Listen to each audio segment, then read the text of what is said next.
All right, and we are live. Good evening po sa inyong lahat mga kaguro. And of course, welcome back to Gurong Pinoy. Hello po sa lahat ng members ng Team Bruner. Again, our Team Bruner babies are those who will be taking their let in March of this year. Okay, so again, these are the takers of the new TOS. No? So under na po tayo ng new TOS. And again, dito po sa Gurong Pinoy, we are vouching that all the items that we are discussing are all under the new TOS. Okay, hindi po pabalik-balik. Hindi po old items yung ating dinidiscuss. These are all items under the new TOS. So again, if you are still not a member of Team Bruner, baka ikaw na lang po yung hindi pa member, magpa-member na po kayo.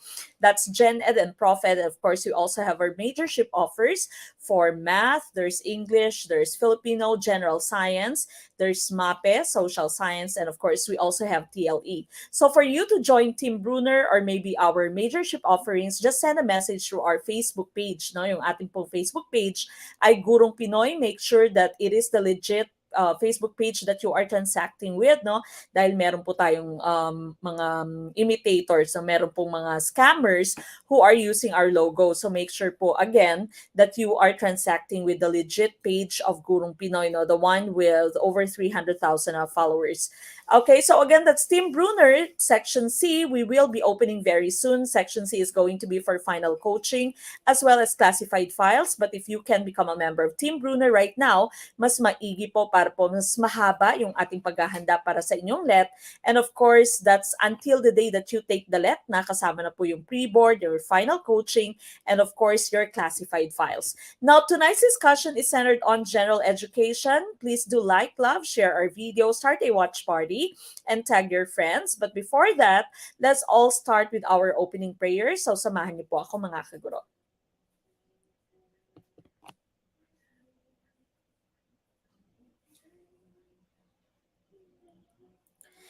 Dear Lord, I come to you to ask for your guidance and direction in this study session.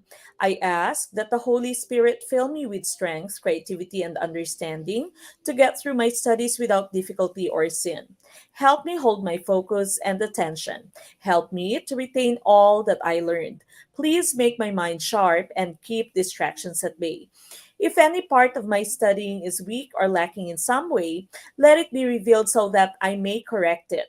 Thank you for this opportunity to learn. Amen.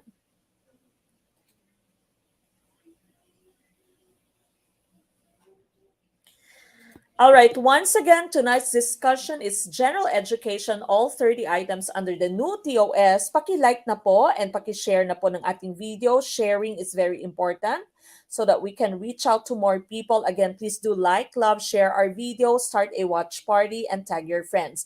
Batiin ko lang din yung mga members ng Team Piaget na ngayon po ay ganap ng licensed professional teachers. Gaya po ni Sir Eds Norulia, Team Piaget Pastor here, hindi nagkamali ng decision, magpa-member sa Gurong Pinoy. Pumasa, average of 82.80. Kayo na next, Team Bruner, nasa tamang alaga kayo ng Gurong Pinoy hanggang sa huling araw ng review. Di kayo pababayaan ni Coach Mec. Tiwala lang at paglaanan ng oras lahat ng videos nila. Congratulations and thank you, Sir Eds Norulia. Good evening sa lahat ng members ng Team Piaget. Atin na po mga passers yan, no, noong October na let. No? So, congratulations. So, again, yung ating pong pinaghahandaan ngayon is your Team Bruner's let of March of this year. Okay? So, medyo mabigat-bigat. Mabigat yung ating pinaghahandaan because, of course, we are trying to prepare for the new TOS. Maraming ibang items, maraming mga bagong competencies. No? But, of course, if you are going to put forth effort, at magsipag, no? And of course, do movie marathon sa ating YouTube channel. Hindi po imposible na tayo po ay makapasa. Okay? So again, hanggang sa araw na kayo ay mag-take ng let, kasama niyo po ang Gurong Pinoy, your pre-board, your final coaching, your classified files are all going to be included as members of Team Bruner. Okay, so again, this is general education. Paki-like at paki-share na po ng ating video. Start a watch party. Tag your friends. You can also support us by sending us stars sa Facebook. Sa YouTube channel naman po pwede pong super chat or super stickers. All right, we start with question number 1 for general education. Number one, naging inspirasyon ni Rizal sa pagkakasulat ng Noli Me Tangere. Is it letter A, Uncle John's Cabin? Letter B, Uncle Tom's Cabin? Letter C, Uncle Sam's Cabin? Or letter D, Uncle George's Cabin? Okay, what's your choice? Number one. Okay, number one, ICBs. Unang tanong, unang ligwak, or unang tumpak kagad? Okay, we will find out. All right, so here, okay, alam naman po natin na si Lolo Jose Rizal ay isa sa mga pinakapangunahing character no sa licensure exam for teachers. So kailangan po memoryado natin yung kanyang buhay, yung kanyang mga nilikang obra na yung mga paintings, yung mga sulat, yung mga poems at mga nobela ni Dr. Jose Rizal, yung kanyang buhay as a whole. Okay, so naging inspirasyon ni Rizal ito sa pagkakasulat ng Noli Me Tangere. And the correct choice, of course, would be letter B, Uncle Tom's Cabin. Okay, so Uncle Tom's Cabin right here was written by Harriet Beecher Stowe. Okay, so sinulat po siya ng isang Amerikanong si Harriet Beecher Stowe. And of course, naging inspirasyon siya ni Rizal because Uncle Tom's Cabin was about slavery, no? Slavery ng mga Negroes, ng mga blacks. Okay, so may pagkakahalin tulad siya sa pag-aalipusta din sa ating na mga Espanyol during the time of Rizal. Okay, kaya naging inspired si Rizal nung nabasa niya yung Uncle Tom's Cabin. Okay, so number one, letter B, tumpak, kapag katumpak, yehey, congratulations. And of course, kapag kaligwak, yehey, congratulations pa rin dahil tayo ay natuto. Alright, we move on with question number 2. Bukod sa pilosopiyang inaral sa Universidad ng Santo Tomas, anong kurso pa ang kinuha ni Rizal para sa kalagayan ng kanyang ina? Is it letter A, abogasya, letter B, medisina, letter C, guro, or letter D, theology? Okay, what's your choice? Number 2, this one is pretty obvious. Okay, so obvious ito, no? Kung bakit niya kinuha, bakit niya tinake yung kursong ito. Okay, ito ay nagsasaad na ito ay dahil sa kalagayan ng kanyang ina. As you all know, nabulag no, yung kanyang ina. Unti-unting nabulag, unti-unting nawalan ng paningin yung kanyang ina. And so because of this, he had to study this field. Kayabang factor. All right, the correct choice, of course, is letter B, medicina. Okay, let's take a look at our slides. Okay, so medicina po, letter B, ang ating tumpak na choice. Okay, so this was the education of Jose Rizal in Manila. He studied in Ateneo Municipal de Manila, and he took up Bachelor of Arts degree in 1877 at the age of 16. He graduated as one of the 9 students declared sobresaliente, kumbaga parang summa cum laude, no? Continued his education to obtain a degree in land surveying and assessor. Okay, so assessor din siya, no? Nagsusurvey din siya ng land.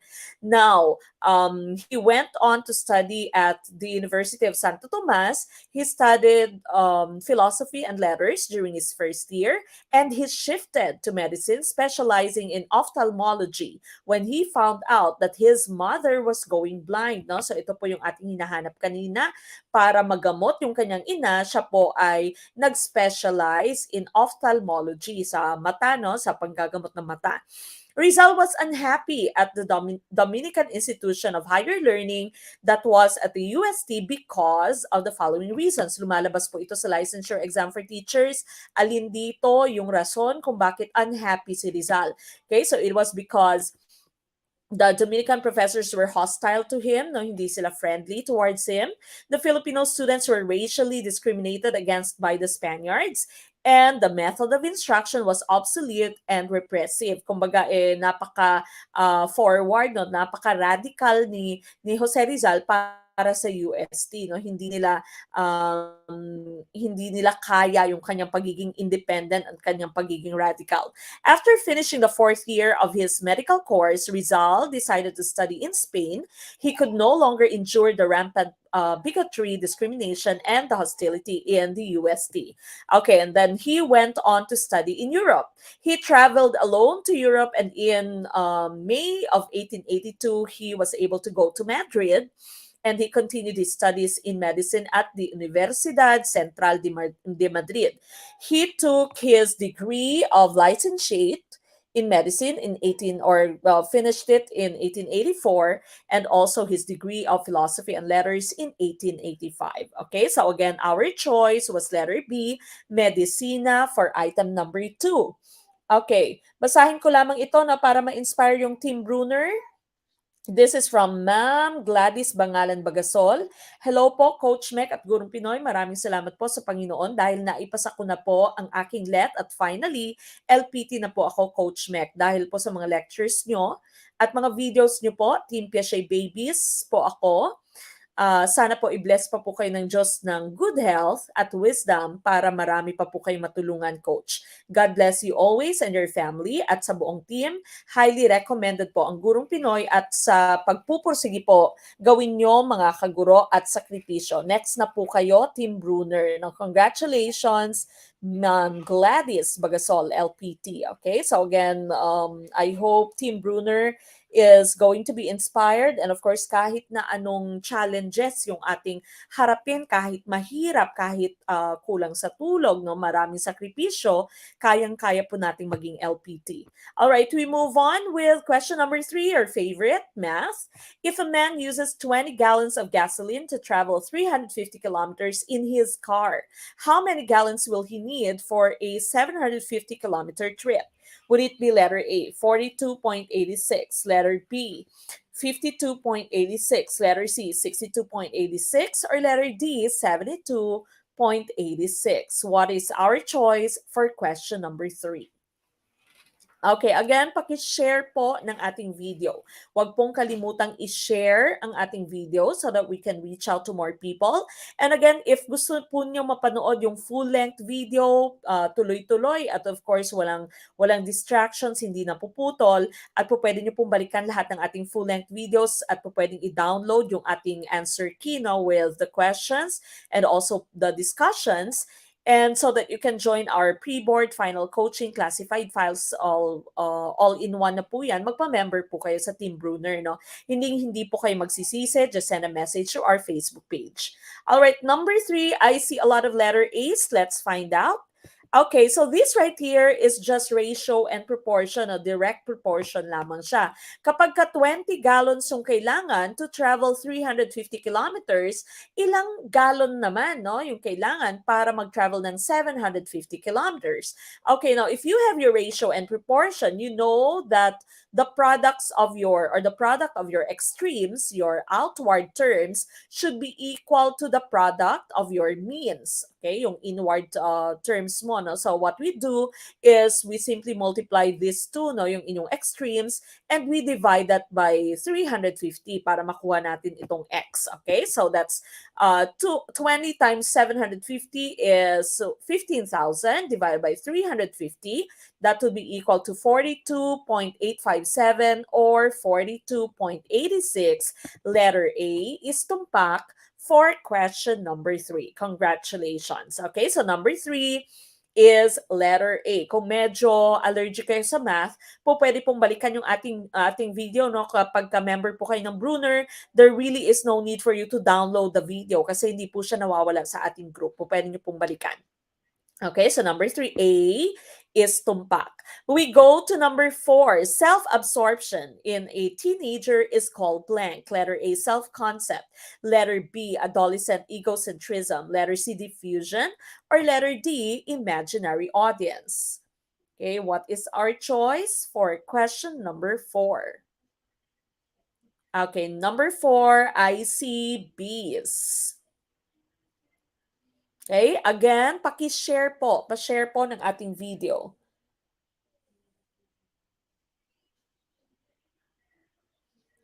Okay, batiin ko lamang si Sir Muhammad Maulana Muwag. Pa-shoutout po, Mamek. Let October Passer po ako. Napakalaking tulong ng mga live at previous videos nyo na pinapanood ko. Marami pong salamat sa inyo, Gurong Pinoy. Congratulations, Sir Muhammad Maulana Muwag, LPT. And of course, good evening sa lahat ng mga Muslim brothers and sisters natin. Assalamualaikum po. Okay, number 4. Is it A, B, or C? Okay, A, B, at C, yung mga answers natin sa chat box, no? Self-absorption. When you say self-absorbed, that means para kang narcissistic, no? Yung sarili mo lamang yung inyong iniisip.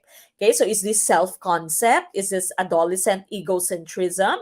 Is this diffusion, or would this be imaginary audience? The correct choice, of course, is letter B, adolescent egocentrism. Okay, so when you say adolescent egocentrism, this is a feeling of personal uniqueness often experienced in adolescence. That is the conviction that one is special and is or should be the constant focus of others' attention. No? So medyo kapag ka ikaw ay teenager, feeling mo special ka, so dapat nasa iyo ang lahat ng atensyon. No? Yan po yung tinatawag natin adolescent egocentrism. This definition was by U.S. developmental psychologist David Elkin.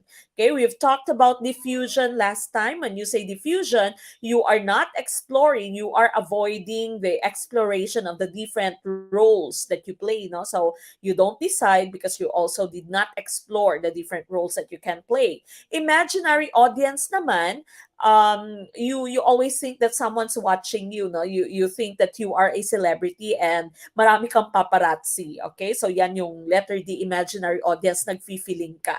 All right, but we are looking for letter B in question number 4. We move on with question number 5. Which of siya dapat na hindi po which if.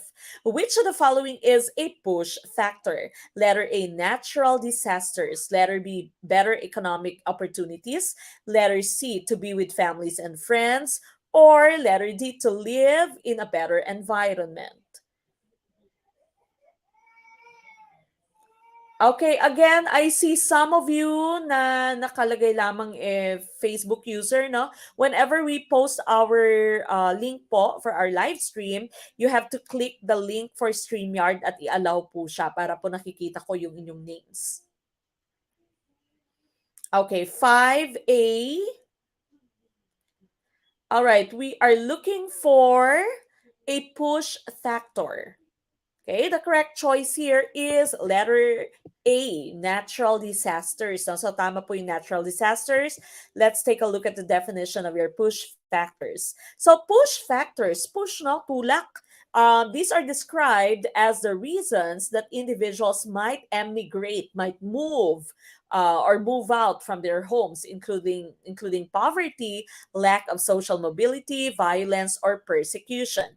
Pull factors, on the other hand, describe the reasons that an individual might settle in a particular country. So when you say push factors, ito yung nag-uudyok sa inyong lisanin, no, yung bansang Pilipinas, for example. But when you say pull factors, these are some of the reasons why you'd want to settle in another country. Okay, so your letters B, C, and D are all pull factors. Economic opportunities, to be with your families and friends, to live in a better environment. These are all pull factors. So natural disasters, kunwari, palaging binabagyo, palaging nawawasak yung inyong bahay, and so you'd have to move out and you'd have to emigrate. Okay, so letter A for question number 5. Siya lang yung naiiba, tama po yan.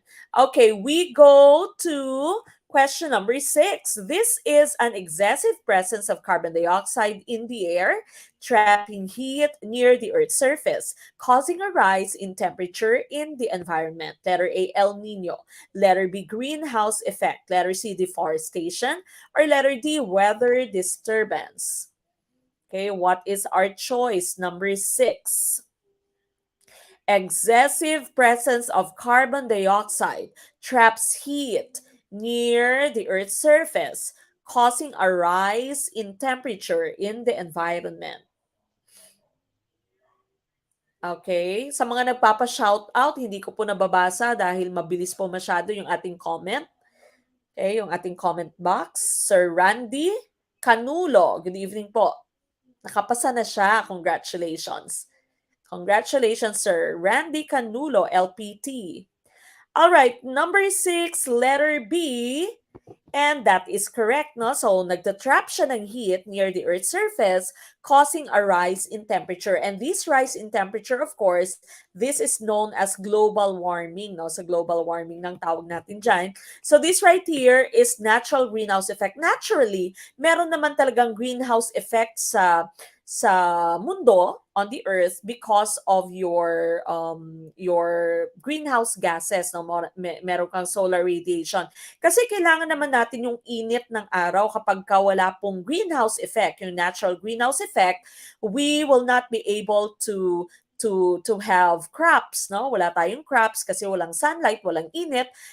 The earth's surface is going to be frozen, no? Masyadong malamig. But because of human-enhanced greenhouse effect, dahil sa actions ng tao, naging mas masidhi ang greenhouse effect. And so because of that, more heat is re-emitted, no? Hindi na makalabas lahat ng heat. Also because of the thinning of your ozone layer. Okay? So eventually, ngayon, sobrang init na, nakatrap na yung heat, and global warming happens. So there is an increase in the temperature in the environment. And so because of this, El Nino may happen, La Nina may happen. That's climate change ng sinasabi natin. Deforestation is one reason of greenhouse effect, and weather disturbance isa din po siya sa epekto, no, ng climate change and also your greenhouse effect. Okay, now, inad ko lamang dito, baka po lumabas sa general science major natin or maaaring sa Gen Ed, yung term na anthropogenic. Lumalabas din po ito sa SOCSI. Okay, when you say anthropogenic, this means man-made. Okay, so when you say greenhouse effect na man-made, you can say anthropogenic greenhouse effect. Okay, so the correct choice here is letter B for number 6. We move on with question number 7. The Earth's shield against the sun's harmful radiation. Would it be letter A, atmosphere, letter B, air, letter C, ozone layer, or letter D, forest? Okay, so medyo mayroon siyang relation sa kakatapos lang natin na item. Again, paki-share po ng ating video. Maraming salamat po. And sa mga hindi pa po members ng Team Bruner, I am inviting all of you, no, baka po magkapasahan ng pre-board, ng final coaching, and of course, napaka-importante ng classified files. Wala po kayong kopya, no? So, hindi familiar yung mga magiging test items once you open your test item sa LET. Okay, so I am inviting all of you to become a member of Team Bruner. Mag-send po ng message sa ating Facebook page kung saan po kayo nanonood right now. Okay, number 7, letter C. Okay, the correct choice, of course, here is letter C. This one is elementary science. So, elementary science ito. The ozone layer is our choice. Okay, now you know that you have the different layers of the atmosphere. Now, when you say the atmosphere, this is the thin blanket of air surrounding the Earth. And of course, it has different layers. No? Paborito din po ito ng LED. So, makinig po. You have your troposphere. Ito yung pinakamalapit sa surface ng Earth. No? This is the nearest to the surface of the Earth. And all types of weather conditions would happen sa troposphere. No? All types of weather disturbances are formed in the troposphere. Then the next layer would be the stratosphere, no? Stratosphere. Ito po yung saan nyo nakikita yung ozone layer. That is where we can find the ozone layer, stratosphere. The mesosphere is the next layer. Meso in science, middle. Okay, so this is the middle layer. And this is important because this is where you'd usually find your meteors. No? Dito po nag-uumpisa yung meteors natin. Once they reach the mesosphere, nagliliyab, no, yung mga rocks, no, you call that your meteors, yung mga bulalakaw. Then after that, you have your thermosphere. From the term itself, ito po yung pinakamainit na layer ng atin pong atmosphere, no? That's the thermosphere. The thermosphere is the thermosphere po is the hottest layer, of course. And siya po ay meron din siyang special layer na tinatawag nating ionosphere. Ionosphere. Lumalabas din po yan sa LET. Yung ionosphere po is the one that makes your aurora borealis, your northern lights or your dancing lights sa northern hemisphere. No? That's the ionosphere. Ionosphere din po yung nagbabalik ng radio signals sa Earth. Okay? So nakakarinig tayo sa radyo because of your ionosphere. Again, that's part of your thermosphere. And of course, the last layer, the outermost layer, is called your exosphere. But for number 7, letter C po, yung ating hinahanap, basahin ko lamang, Sir Mac Evangelista.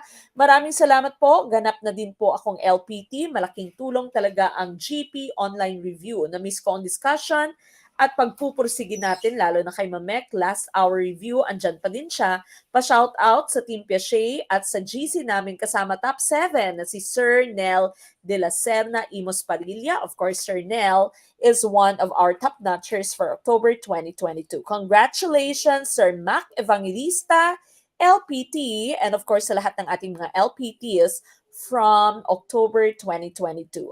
All right, we move on with question number 8. Pansamantalang nahinto ang pagtuturo sa lahat ng paaralan sa buong bansa noong mga taong 1941 hanggang 1944 dahil sa patlang. Would it be letter A, tumutol ang ibang mga rehiyon na di Tagalog? Letter B, pinatupad ang patakarang bilingual? Letter C, sinimulan ang pagtuturo sa Ingles?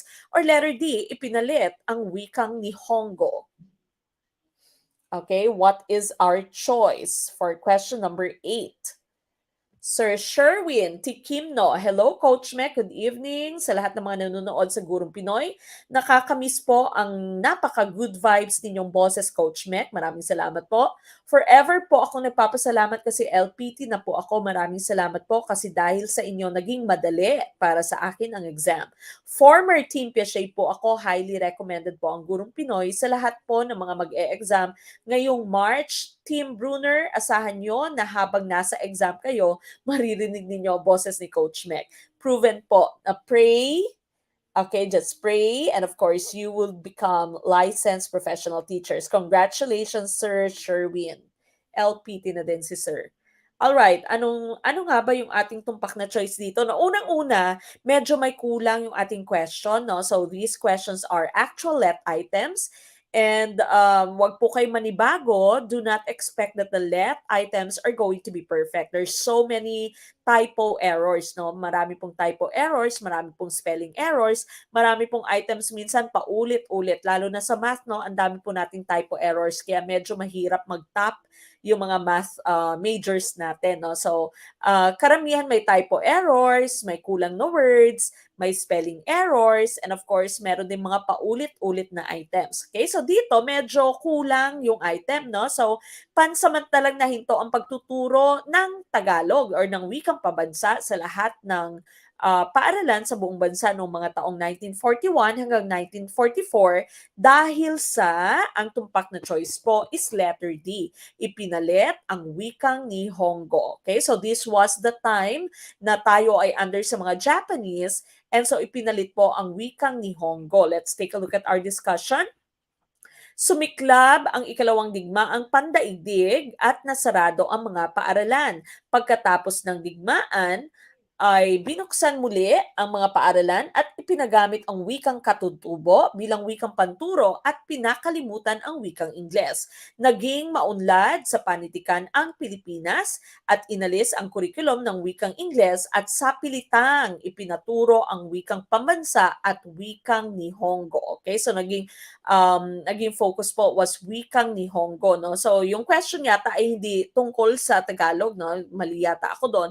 Yung question was about wikang Ingles. Bakit pansamantalang naputol yung pagtuturo ng wikang Ingles? Because of course, pinagbawal po siya ng mga Hapon. Sabi ng mga Hapon sa atin, tayo ay Asian brothers. We have to support our own, no? Huwag tayong mag-idolize sa mga Western people.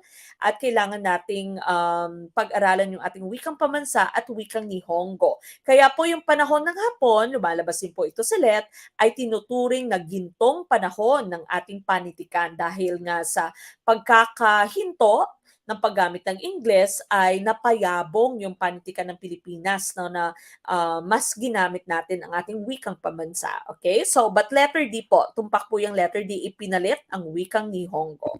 Okay? So, the correct choice was letter D for that item.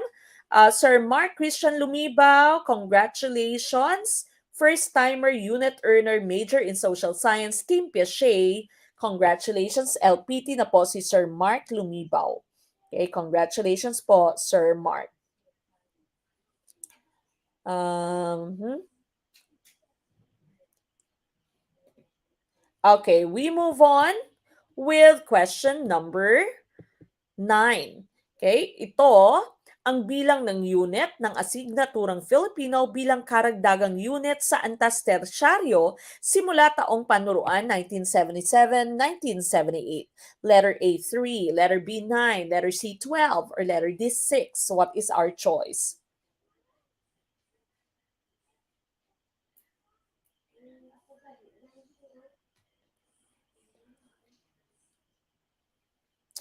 Ma'am Jen Silva. Good evening po, Ma'am Jen. Mga kaguro, manalig lamang kayo, magdasal kayo lagi.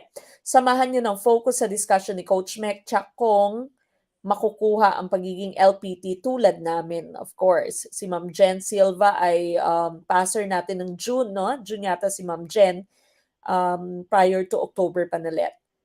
Team Gardner, Team Thunder, sobrang thankful po ako sa inyo, Mamek, dahil LPT na din po ako, nakakamiss yung discussion. Super sulit po lahat ng pagod dahil napadali niyo po lahat. That's coming from Ma'am Joy Dagtay Reyes. Congratulations, LPT na din. Team Gardner, no, pinakaunang team natin after ng Grow. Okay, what's our choice? Number 9.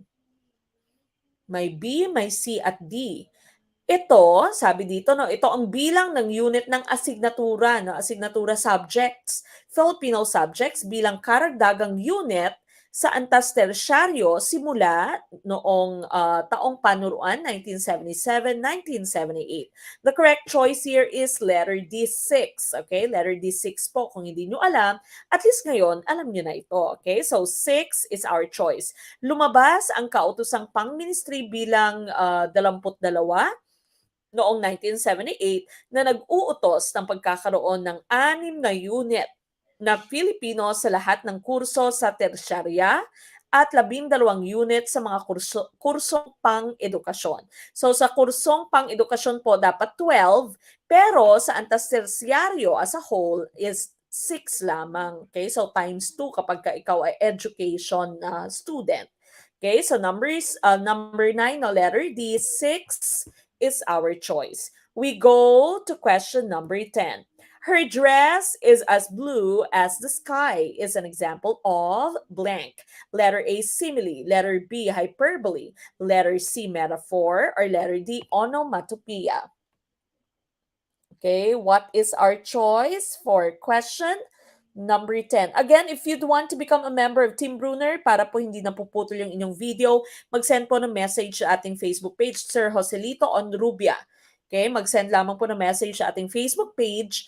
Our admins are going to be there. Kapag ka hindi po kayo na-replyan, hintayin nyo lamang po. No? Minsan kasi out of office hours na, and napakarami po nating nagme-message. So, please be patient and maghintay lamang po sa reply ng ating admin.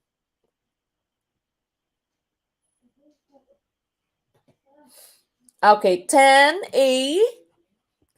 Her dress is as blue as the sky. Okay, so those are your hints. The correct choice, of course, is letter A, simile. Okay, so letter A, simile, ang ating tumpak na choice. No, pakilagay po sa ating notebook.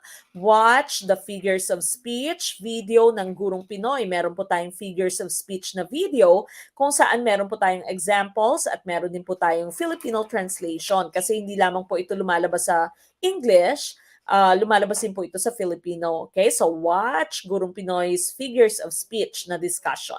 Okay, so again, your simile and metaphor are very similar. They would compare two things, no, two objects, but your simile uses the terms as and like, no? May katawagang as at like, or may words na as or like. Ang metaphor mo naman walang as or like. Okay, hyperbole is pagmamalabis in Filipino, no? This is exaggeration, while onomatopoeia is using the sounds of objects. Okay, so that's paghihimig naman sa ating pong Filipino, no? So onomatopoeia, like when you say the buzzing of bees. Okay, so the sizzling squid. Okay, so using the sounds of objects to describe them, no, in words. All right, so number 10, letter A is tumpak. We go to number 11. Oh, okay, but before we go to that, no, dinagdag ko lamang dito, isa kasi ito sa kalimitang nako-confuse yung ating mga kaguro, your metonymy and synecdoche, no? Yung metonymy and synecdoche na figures of speech. Ang inyo pong metonymy is just using words that are related to that word. Okay? So, your metonymy, when you say metonymy, you are using a word in relation to another word. For example, you say, the Malacanang has issued memorandum about the topic. Okay, so when you say the Malacanang, that means the government. Okay, so you are using a word which is related to the other word. But when you say sinekdoke naman po, it's using a part to represent the whole or vice versa. For example, you say, I see 10 sails on the sea, no? I see 10 sails in the sea. That means when you say 10 sails, you are referring to 10 boats. Okay? So you are using a part to represent a whole or vice versa. Po pwede din po. Okay? So my mom is related to me. Metonymy, using related words. But my synecdoche, is part of me. Synecdoche, using a part to represent a whole or vice versa. Okay, so that's for metonymy and synecdoche. Your metonymy in Filipino, ito po ay pagpapalit tawag, while your synecdoche is pagpapalit saklaw. So again, please write in your notebooks, watch the video Figures of Speech by Gurong Pinoy. It would, I was discussing all types of figures of speech there. Kasama po yung kanilang examples and kasama din po yung Filipino translation. Okay, but for number 10, letter A is tumpak.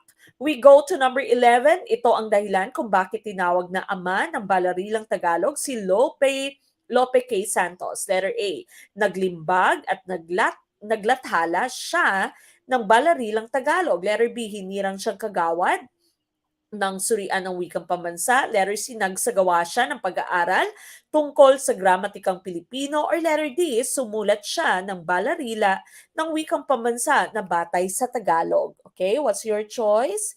11.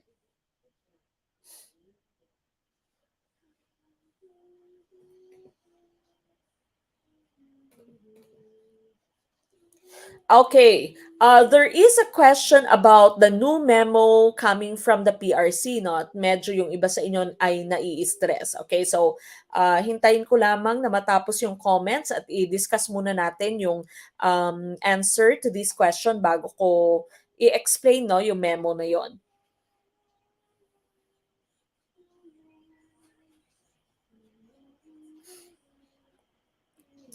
Okay, letter D for question number 11. Letter D kaya ang tumpak na choice. Dahilan kung bakit tinawag na ama ng balarilang Tagalog si Lope K. Santos.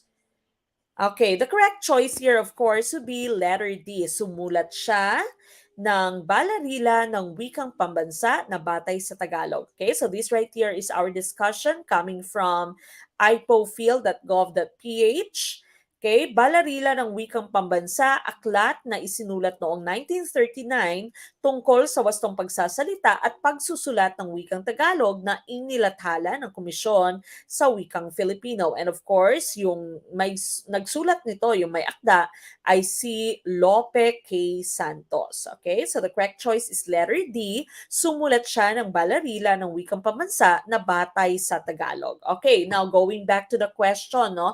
Yung question kanina, no, yung memo, no, yung mga hindi pa aware. Yung memo na yon, makinig po, yung memo po is going to affect, no, yung ating pong BSED, yung mga magti-take ng BSED na exam who are unit earners. So kung ikaw po ay BEd graduate, wala pong problema, hindi ka po apektado ng memo. Kung ikaw po ay BSED na full BSED talaga, that means you have studied the entire course, no, na 4 years. BSED graduate ka talaga, kumbaga education graduate ka talaga ng SED, secondary education, wala din pong problema. Now, it would affect the SED, the unit earners who are first-time takers. Kung ikaw po ay repeater, wala din pong problema. It would also not affect you. Makakaapekto lamang po siya sa unit earners na first time na magti-take ng let. Okay? So if this is your first time to take the let at ikaw po ay unit earner lamang, ay kailangan mo pong dalhin yung inyo pong transcript of records sa pinakamalapit na PRC. Dahil ang sabi ng PRC, it actually is not new, no? Para lamang siyang mas inexplika, para siyang mas inexplain because especially since we will be taking the new curriculum, ang sinabi ng PRC, sinasabi po ng PRC, dalhin nyo yung inyong transcript of records sa PRC dahil titingnan nila kung meron kang enough units for you to take that certain major dahil of course most of our unit earners will be taking the SED, no, the SED na test at meron kang majorship of course. So kunwari, magti-take ka ng majorship na SOCSI, titingnan muna nila kung meron kang at least 60 units ng SOCSI subject sa inyong undergrad. This is if you are not an education graduate, unit earner ka lamang, and first time mong magti-take ng let. Okay? So, para po tayo ay maliwanagan, no? Para tayo ay huwag kabahan, pag ikaw ay first time taker, unit earner, punta po sa PRC, ipa-check sa kanila kung merong problema, kung meron kang kailangang idagdag na units for you to take the certain major na kanilang piniprescribe sa inyo. Okay? So, kapag ka may problema, titingnan naman ni PRC, no, kapag ka meron siyang i-assign or meron siyang sasabihin sa'yo na kailangan mong dagdagan yung units mo to take the test, kumuha po tayo ng units, okay? But again, this would only affect the first time, no? First time na takers ng let and unit earners, okay? Kapag ka hindi unit earners, wala pong problema. B.Ed, wala pong problema. Repeaters, wala pong problema. Okay? Now we go to the next item, number 12. Poetry during the age of modernism is characterized by letter A, measure, letter B, free verse, letter C, blank verse, or letter D, rhyme. What's our choice? Number 12. Okay, what is our choice for question number 12?